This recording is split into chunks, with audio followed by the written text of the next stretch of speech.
Assalamualaikum warahmatullahi wabarakatuh.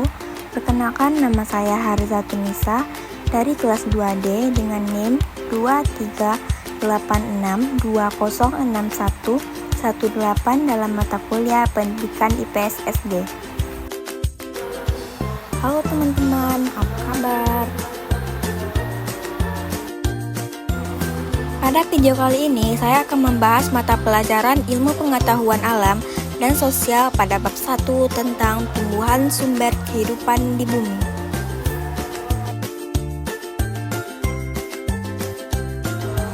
Pengertian bagian tumbuhan. Bagian tumbuhan mencakup akar, batang, daun, bunga, dan buah beserta biji. Selain itu, terdapat pula organ-organ aksesori seperti trikoma, rambut daun atau batang, duri dan sulur atau organ klororgan, penyimpanan cadangan makanan atau penyintas disebut juga dengan survival seperti umbi, rimpang, dan stolon. Setiap organ pada tumbuhan mempunyai fungsi tertentu yang khusus dan saling berhubungan dan saling mendukung satu sama lainnya. Selanjutnya ada ciri-ciri tumbuhan. Yang pertama, organisme multisel dengan sel eukariotik. Yang kedua, yaitu kultikula. Selanjutnya yaitu autotrof. Selanjutnya ada jenis-jenis tumbuhan. Yang pertama yaitu vaskular. Tumbuhan yang termasuk dalam vaskular memiliki kultur jaringan khusus yang membantu pemindahan bahan seperti air pada tumbuhan selanjutnya. Tumbuhan vaskular dikelompokkan lagi menjadi tumbuhan berbunga dan tidak berbunga. Pohon, bunga, dan semak termasuk dalam kelompok vaskular. Dan yang kedua yaitu non-vaskular. Non-vaskular merupakan tumbuhan yang lebih kecil seperti lumut yang menggunakan osmosis dan difusi untuk proses pemindahan materi melalui tumbuhan. Bryophyta termasuk ke dalam tumbuhan non-vaskular. Selanjutnya ada fungsi bagian tumbuhan. Akar. Fungsi bagian tumbuhan yang pertama adalah akar. Akar berfungsi sebagai penyokong tumbuhan, penyerap air, dan garam mineral, serta menyimpan cadangan makanan pada tumbuhan tertentu. Penyokong tumbuhan artinya akar dapat menahan tumbuhan tetap berdiri meskipun diterpa angin ataupun hanyut terbawa air hujan. Batang. Fungsi bagian tumbuhan yang kedua adalah batang. Batang berfungsi sebagai penghubung antara akar dengan daun. Tempat melekatnya daun menegakkan tumbuhan dan sebagai cadangan makanan pada tumbuhan.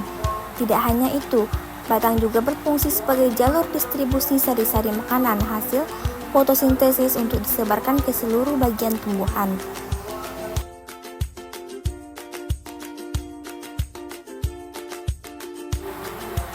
Kemudian ada daun. Fungsi bagian tumbuhan yang ketiga adalah daun. Daun berfungsi sebagai tempat terjadinya fotosintesis. Di dalamnya terdapat kandungan klorofil atau zat hijau daun untuk membantu proses fotosintesis. Bunga adalah bagian yang paling menarik pada tumbuhan. Pada bagian bunga dengan kecantikan pesona warnanya, bunga mampu menarik perhatian serangga untuk proses penyerbukan agar bunga bisa berubah menjadi buah. Fungsi bagian yang keempat adalah buah. Buah berfungsi sebagai penyimpan cadangan makanan, pembungkus, dan pelindung biji. Pada bagian putik yang berada di struktur bunga memiliki 3 bagian putik, yakni kepala putik yang disebut juga dengan stigma, tangkai putik yang disebut juga dengan stilus, dan bakal buah disebut juga dengan ovarium. Kemudian ada biji.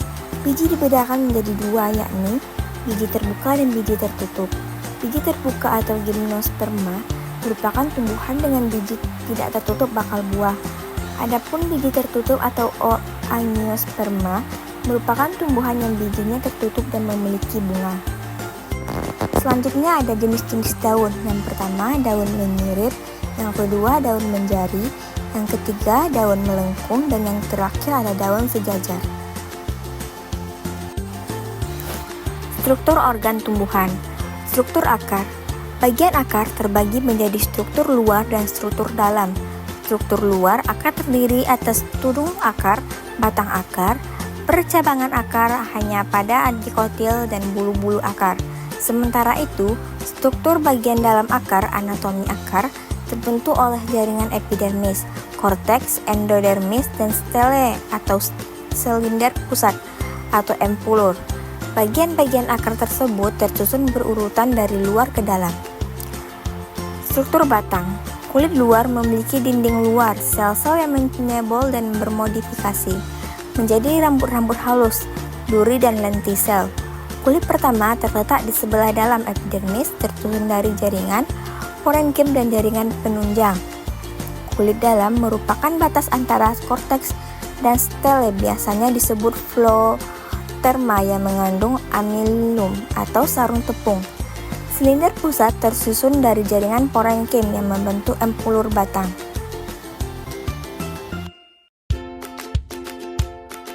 Oke, selanjutnya ada struktur daun. Yang pertama, struktur luar daun yang dibedakan menjadi beberapa jenis, diantaranya berdasarkan bentuk daun yaitu pipih, melebar, dan berwarna hijau. Berdasarkan bentuk tulang daun yaitu menyirip, sejajar, dan menjaring. Berdasarkan bentuk tepi daun yaitu tepi rata dan tepi bergerigi. Berdasarkan jumlah daun yaitu daun tunggal dan daun majemuk. Berdasarkan susunan daun yang melekat pada tangkai yaitu phyllotoxis. Berseling, phyllotoxis berhadapan, dan phyllotoxis terpusat. Berdasarkan bentuk yaitu daun bundar, daun jorong, daun bulat telur, dan daun bentuk jantung. 2. Struktur dalam daun yang terdiri dari epidermis, palisade, dan spons. Epidermis yang terdapat di permukaan atas dan bawah daun. Epidermis dilapisi oleh lapisan lilin yang disebut dengan cuticula. Pada bagian ini terdapat stomata yang berfungsi sebagai tempat pertukaran gas. Kemudian ada palisade, jaringan tiang, tersusun rapat seperti tiang, terdapat kloroplas yang mengandung klorofil. Kemudian spons atau jaringan bunga karang. Pada bagian terdapat berkas pengangkutan yang berfungsi untuk mengangkut sari-sari makanan hasil fotosintesis. Oke, terima kasih. Sekian dari saya tentang tumbuhan sumber kehidupan di bumi, bagian-bagian tumbuhan.